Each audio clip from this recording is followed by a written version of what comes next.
إن الحمد لله الذي وكفى وسلام على عباده الذين اصطفى. أما بعد، عن أبي هريرة رضي الله تعالى عنه قال قال رسول الله صلى الله عليه وسلم: الله في عون العبد ما كان العبد في عون أخيه. حضرت ابو ہریرہ رضی اللہ تعالیٰ عنہ سے روایت ہے کہ اللہ کے رسول صلی اللہ علیہ وسلم نے فرمایا: اللہ تعالیٰ اپنے بندے کی مدد کرتا رہتا ہے جب تک بندہ اپنے بھائی کی مدد کرتا ہے۔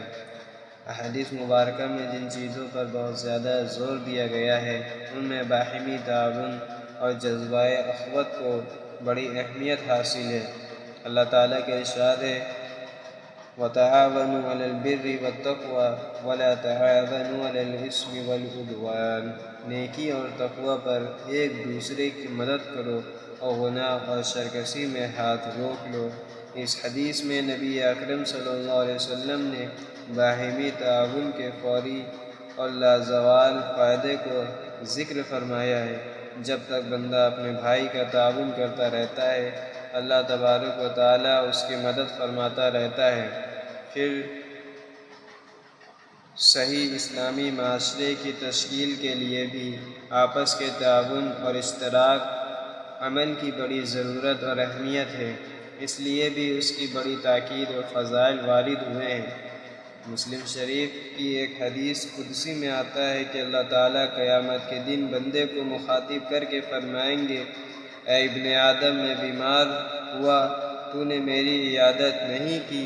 بندہ کہے گا: اے رب، میں تیرے عیادت کیسے کرتا، تو رب العالمین ہے۔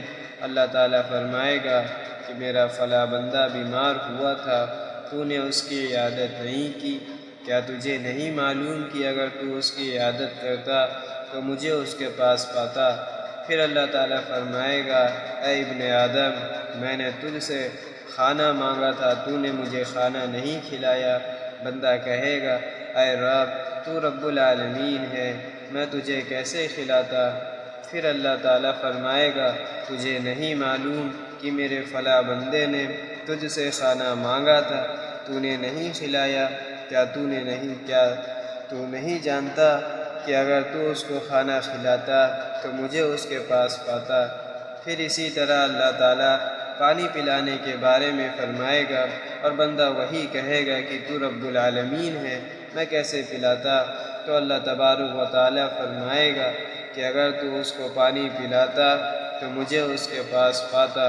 اس حدیث سے یہ بھی معلوم ہوتا ہے کہ ایک مسلمان دوسرے مسلمان کی جیسی مدد کرے گا اللہ تعالیٰ بھی اسی طرح سے اس کے ساتھ اپنی رحمت و نصرت کا معاملہ فرمائیں گے۔ اس حدیث میں اللہ کے رسول صلی اللہ علیہ وسلم نے اس بات کو بتایا کہ ایک مومن کا دوسرے مومن پر حق کیا ہے، ایک انسان کا دوسرے انسان پر حق کیا ہے۔ ایک حدیث میں آتا ہے: المسلم اخو المسلم، کہ مسلمان کا بھائی ہے، جو اپنے لیے پسند کرو وہی اپنے بھائی کے لیے پسند کرو۔ ہمیں ایک دوسرے کے خیر خواہ بننا چاہیے، ہمیں ایک دوسرے کی مدد کرنی چاہیے، ہمیں ایک دوسرے کی رہبری کرنی چاہیے اور ہمیں ایک دوسرے پر جھوٹے بہتان لگانے سے بچنا چاہیے۔ اور اللہ تعالیٰ کا وعدہ ہے کہ جیسے ہم اللہ کے بندے کی مدد کریں گے اللہ بھی ہماری مدد کرے گا۔ اگر ہم دنیا میں اللہ کے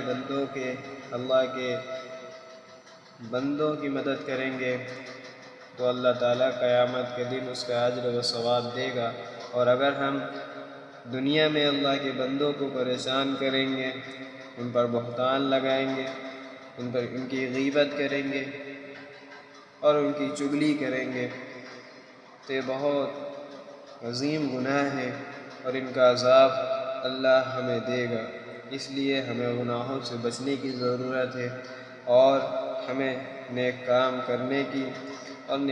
کرنے کی دعوت دینے کی، اور یہ فکر پیدا ہو جائے کہ ہم خود نمازی بنیں اور اپنے بھائیوں کو نماز پڑھنے کا حکم دیں اور ہم اچھے کام کریں اور دوسروں کو بھی اچھے کام کی دعوت دیں۔ اللہ تعالی ہمیں اور ہمارے بھائیوں کو اور آپ لوگوں کو دنیا آخرت کی تمام بھلائیاں عطا فرمائے، اور جب تک زندگی ہے ایمان پہ باقی رکھے، جب تیرا فیصلہ ہو ایمان کے ساتھ اٹھا، اور نیک لوگوں میں ہمارا حشر فرما۔ وآخر دعوانا الحمد للہ رب العالمین۔